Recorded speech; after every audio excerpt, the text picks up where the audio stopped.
Mexico's book Mozlandia, published by Head Press. And I'd especially like to welcome Melissa's parents, Mike and Martha, sitting over there in the corner. Feel free to buy them a pint, and oh no, they don't have rosé, so they can't buy rosé. Yeah, that's okay. So I think most of you know me, most of you know me, so I won't introduce myself other than to say I'm Aileen and I'm in the Irish World Academy in the University of Limerick. And I worked a lot with these two guys here, Owen Devereux and Martin Power, and together we established Popular Music, Popular Culture Research Cluster. And since then it's grown, and we've got lots of people involved in various projects. And one of the wonderful people we have involved with us is Melissa, who is currently with us as a Fulbright Scholar, a visiting Fulbright Scholar, which is a very prestigious award, and we're thrilled to be hosting her for 6 months. So during, I suppose, her time here, Melissa has been amazing. She's been very generous with her research. She has taught a number of classes and seminars. She's been incredibly inspiring to the students. We've been working on ideas of further projects together. So our hope is that even though she's leaving us in less than a month, as that other very famous Californian says, she'll be back. Right? Yeah? Oh yes. Let's hope so. Yes, please. So my role tonight then is to launch this book, and it's an honour and a privilege to be doing this because a monograph is a very special thing, and a really good monograph is a really special thing. So I'll tell you a little bit about the book for those of you who haven't read it. Mozlandia. It's an imaginary yet a real land that is home to a very particular kind of Morrissey fandom. A place in the west coast of the USA, in the city of Angels, Los Angeles, Mos Angeles is sometimes referred to, where the music of the Mancunian-born English singer of Irish parents, Stephen Patrick Morrissey, that outsider, that different borderland singer, is absolutely revered. Specifically then, Melissa's book is about how and why Latinos and Latinas, Mexicans and Chicanos and Chicanas, all terms that she critiques and unpacks really well in the book. It's why do they love Morrissey?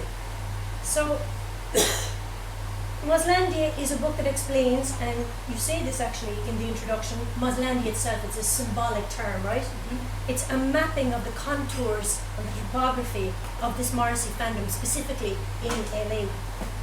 Mozlandia, I think, is also a state of mind, a way to be in a place, and a place of being, a celebration of difference, liminality, otherness, outsiderness, yet also ultimately sameness.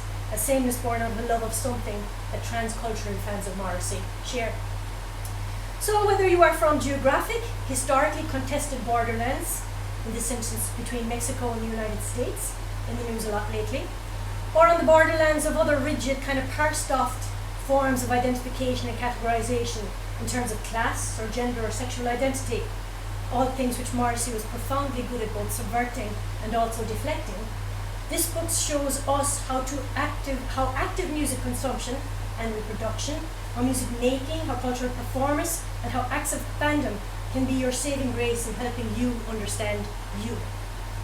And the you is a part of a collective, participating in fandom activities, who then finds and shares and shores up and redefines local, regional, national, and transnational communities in new and really satisfying ways. Mozlandia then is not about Morrissey per se, and neither is it simply about the ways in which people pay homage to Morrissey. The book is really about fandom as a creative, expressive modality, extending and producing new expressive forms that combine the best of local arts and music and poetry in LA with the best of Morrissey. The reader is invited to think critically and often humorously about what seems to be a kind of a mad inverse artistic colonization, the adoption and the appropriation of this pasty, miserable white guy by these brown, as Melissa would say herself, borderland folk who reproduce and reperform and recreate him and his contexts.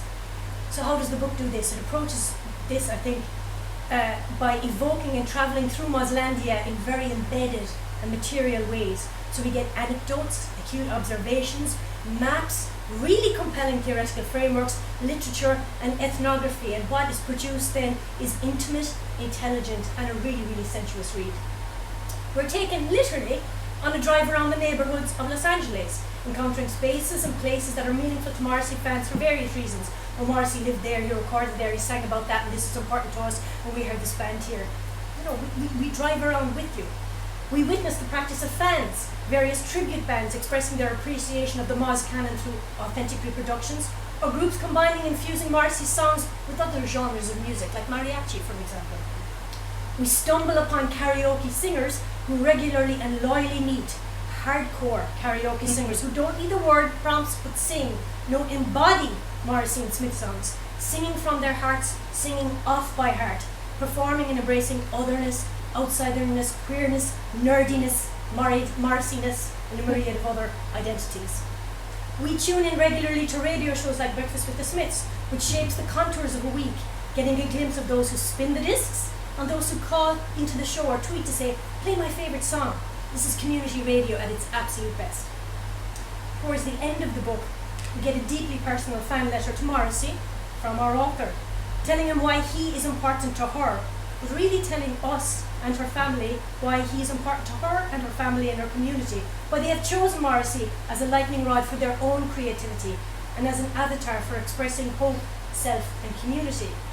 And without a doubt, this book is as much a love song to East LA as it is to Morrissey fans. I can't do the book justice. It's not possible within this space. And what I've just spoken about is a taster. What I urge you to do is read this illuminating, and it really is, illuminating study of transcultural fandom, because it's the real deal. It's the book, as Gustavo Alenaro says, that stops all the pretenders. Because she, Melissa, this is what he says in the prologue, is the real deal.